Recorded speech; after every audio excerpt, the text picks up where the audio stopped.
जितनी भी माताएं एकादशी का व्रत करती बहुत ध्यान से सुनना आज की कथा को। शायद जिंदगी में मिली ना मिली, पर ये कथा का रिश्ता तो बहुत ध्यान से सुनना।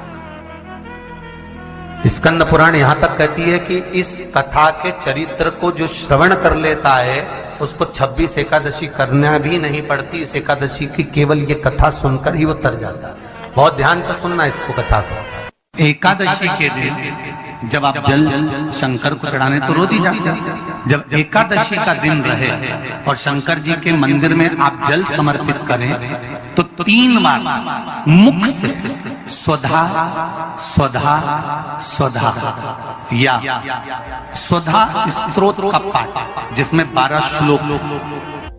2-4 हैं, पैसा तो आ रहा है पर घर में टिक नहीं रहा। डॉक्टर में, पुलिस में, एक्सीडेंट आदि में, कहीं गलत जगह पर, व्यसन में अगर पैसा जा रहा है, जुए में, मांसाहार, मदिरा पान, या कहीं आया पैसा आने में कमी नहीं, आ रहा है पर टिक नहीं रहा, रुक नहीं रहा। कोई मांगने आ गया, दे दिया, फिर वहां से अपने पास नहीं आ रहा, अपन कह रहे हैं भैया हमारा पैसा लौटा दो, नहीं आ रहा। तो महाराज शिव महापुराण की कथा कहती है एकादशी के दिन गंगा के जल में मात्र 7 बेलपत्री डालकर जो नंदीश्वर भगवान अर्थात जो शंकर जी के शिवलिंग के सामने नंदी होता है, उस नंदी के चरण पर गंगा का जल चढ़ाकर बेलपत्री शिव पर समर्पित कर देता है, उसके घर में रुपया रुकना चालू हो जाता है। फिर वो गलत जगह पर नहीं जाता, गलत स्थान पर वो धन जाएगा ही नहीं। तूने संहार किया, मांग तुझे क्या चाहिए। एकादशी ने भगवान विष्णु से कहा, नाथ प्रभु वर दे दो, मृत्यु लोक में जो मनुष्य मेरा व्रत करेगा, चाहे जलचर, थलचर, वायुचर या सांसारिक मनुष्य, मेरा अगर एकादशी का व्रत करेगा प्रभु, उसके यहां धन धान्य वैभव सुख संपदा बढ़ेगी और उस जीवात्मा को नरक नहीं भोगना पड़ेगा, सीधे बैकुंठ का उसको वास मिलेगा। जब जीव आत्मा को लेकर चला जाएगा, यम के दूत जब बंदी बनाकर ले जा रहे होंगे उस जीवात्मा को, जिसके प्राण छूटे होंगे, यम के दूत जब बंदी बनाकर ले जा रहे होंगे, तब मुझे वर दो कि मैं इसका हाथ पकड़कर बेतन्नी से पार उतार कर सारे नरकों से निकालती हुई आपके धाम में लेकर आऊं। भगवान ने वर दे दिया, तथास्तु। हे एकादशी सुनो, मृत्यु लोक का मनुष्य अन्न का त्याग कर कर, क्योंकि अन्न में एकादशी के दिन पाप पुरुष रहता है, अन्न का त्याग कर कर एकादशी के दिन जो मनुष्य तुम्हारा व्रत धारण करेगा, उस व्रत को करेगा और उस व्रत को धारण करेगा, उसकी मनोकामना पूर्ण होकर वो मेरे ही धाम को जाएगा। ये तो हुआ एकादशी के जन्म की कथा। एकादशी के दिन गंगा के जल में मात्र 7 बेलपत्री डालकर जो नंदीश्वर भगवान अर्थात जो शंकर जी के शिवलिंग के सामने नंदी होता है, उस नंदी के चरण पर गंगा का जल चढ़ाकर बेलपत्री शिव पर समर्पित कर देता है, उसके घर में रुपया रुकना चालू हो जाता है। फिर वो गलत जगह पर नहीं जाता, गलत स्थान पर वो धन जाएगा ही नहीं। बेटा अगर व्यसन में पड़ा हुआ है, मदिरा पान में पड़ा हुआ है, मांसाहार में, जुए आदि में जा रहा है, तुम्हें लग रहा है कि मेरा बेटा गलत मार्ग पर जा रहा है, ये मित्र दोस्ती गलत हो रही है, वो सही जगह पर आ जाए। करना है एकादशी।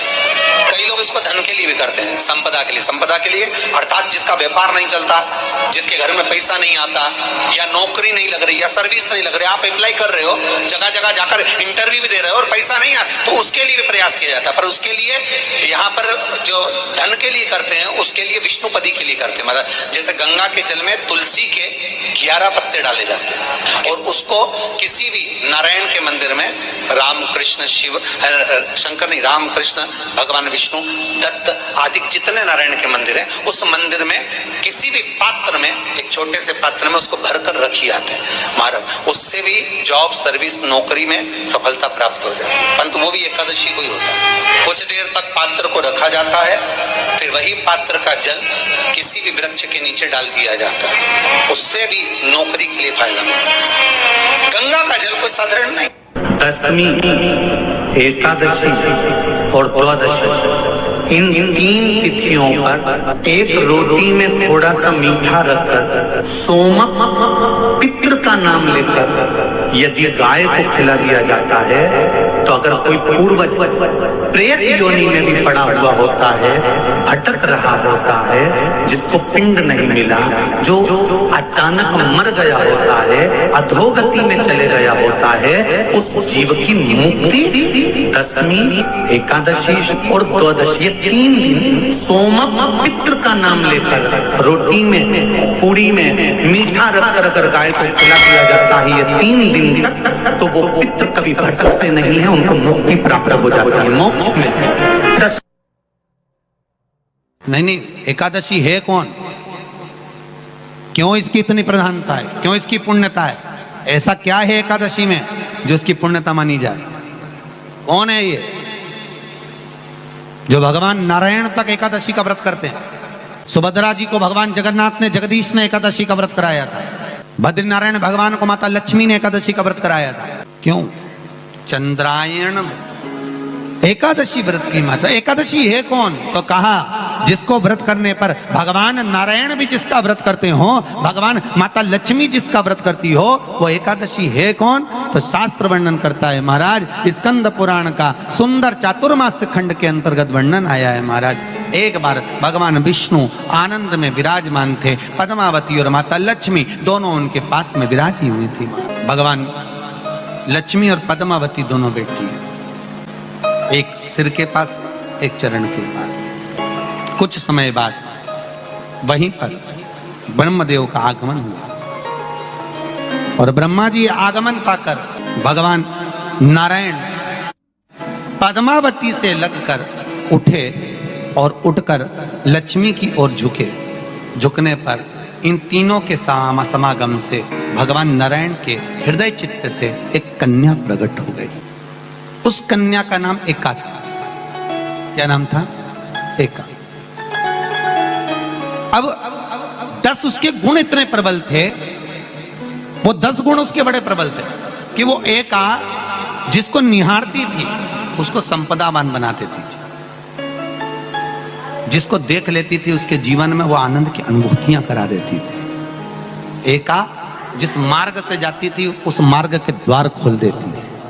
एका का पुण्य इतना पुण्य प्रखर। पद्मावती और लक्ष्मी ने कहा महाराज ये बेटी आपके द्वारा निर्मित हुई है, इसका कन्यादान करना चाहिए। हमारे यहाँ हिंदू धर्म में रीति है, जिस दिन कन्यादान करा जाता है उस दिन व्रत रखा जाता है। अब आजकल रखते कि नहीं रखते हो मालूम नहीं, और कन्यादान करते समय व्रत रखा जाता है। व्रत रख श्री शिवाय नमः।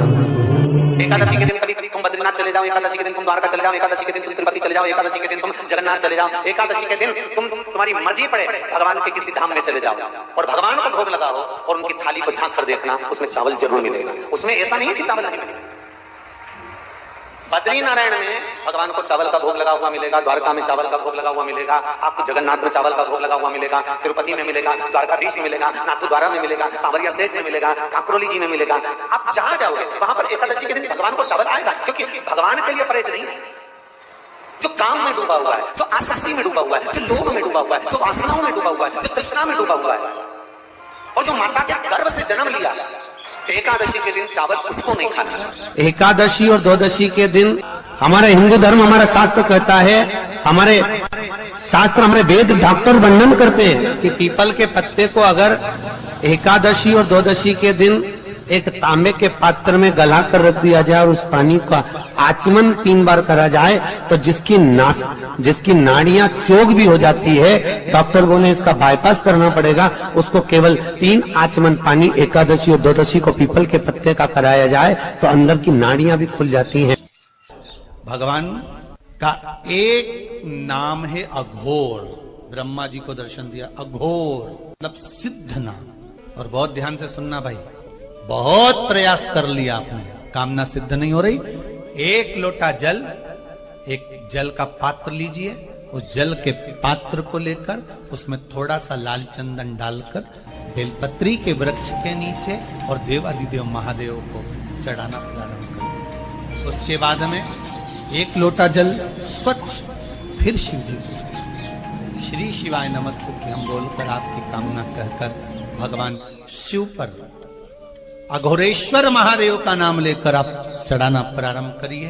बाबा आपका कार्य 3 महीने के अंदर पूर्ण कर देगा, सफल। बेलपत्र होते हैं, उसकी इसको छेद तो करते नहीं है सुई से, बेलपत्र की डंडी को बांधते जाओ 108 बेलपत्र की माला बना लो और माला बनाकर भगवान शंकर के गले में शंकर के शिवलिंग को जो चढ़ा देता है उसकी मनोकामना भगवान शंकर पूरी कर दे। 108 बेलपत्र की माला बनाकर शंकर भगवान को समर्पित करी जाती है। माता लक्ष्मी ने भगवान विष्णु को पाने के लिए तुलसी की माला बनाकर समर्पित करी थी, जैसे सती ने शिव को पाने के लिए, कामना को पूर्ण करने के लिए। शास्त्र कहता है घर के बुजुर्गों को, घर के बड़ों को, जेठ जेठानी हो, सास ससुर हो, घर में जो तुम्हारी उम्र से बड़ा हो, उसको आज पीला फूल या पीली चने की दाल या पीला वस्त्र, कुछ भी पीली सामग्री आज घर के बड़ों को देना चाहिए। क्यों देना चाहिए? तो शिव महापुराण की कथा कहती है कि जो शुक्ल पक्षी की एकादशी के दिन पीली वस्तु का दान दे देता है, घर के किसी ब्राह्मण को देने नहीं जाना, किसी मंदिर में देने नहीं जाना, आपके ही घर में, आपके ही घर के बड़ों को कोई भी पीली चीज का दान कर सकते। फूल हो, मिठाई हो, कोई अनाज हो, कोई वस्त्र हो, पीली वस्तु का दान दे दे। क्यों होगा? क्या होगा उससे?